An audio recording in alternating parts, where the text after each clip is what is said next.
we're talking about a plan, and I think I've used the word strategy a couple of times. Why is that important? Why do companies need to think about IT more strategically? What are the downsides of not doing it, and what are the benefits of sitting down and having those discussions? And I've touched on a little bit of it already. Really, aligning the technology with the organization's goals accomplishes a number of things. It can make the organization more efficient, for sure. You can streamline processes. You can make your employees' lives easier. Make sure that they have well-running equipment at their disposal and things move the way they're supposed to be. And aside from that, you can also use that technology to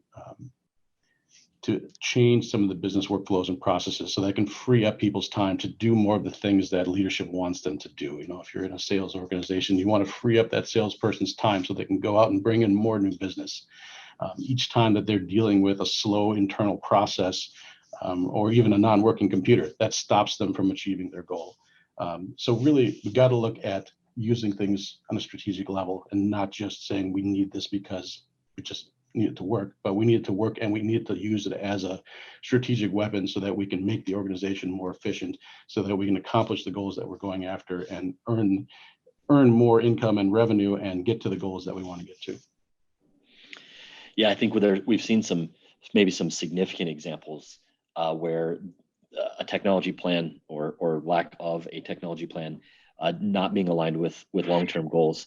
We work with some pretty growth-oriented organizations that are actively in the M&A space and are hoping to grow and have a real strategic plan to grow through acquisition. But they didn't pass either those goals along or didn't think strategically about those goals to align with IT.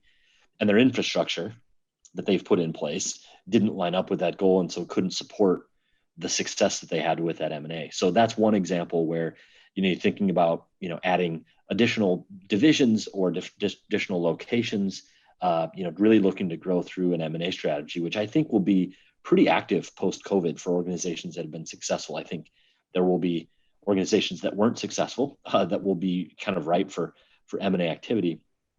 But you have to have an infrastructure. You have to have the core components in place to be able to bolt on maybe a 50% increase in employees, or bolt on multiple locations maybe that are across the country or even internationally. And so things like that you maybe aren't thought of when the executive team is sitting around the boardroom talking about what the long-term growth strategies look like, and ensuring that you have the right foundation with infrastructure as technology becomes more and more important would be one example where that a plan for IT needs to line up with that longer-term organizational goal. Yeah. There's a lot of talk in many different industries and verticals, and a lot of consulting practices that talk a lot about operational maturity, and that applies to all levels of the organization. IT, finance, HR. The higher your OML, your operational maturity level is within your organization, the more efficient your company runs, the more profitable it will be, the more revenue you're going to generate for your organization.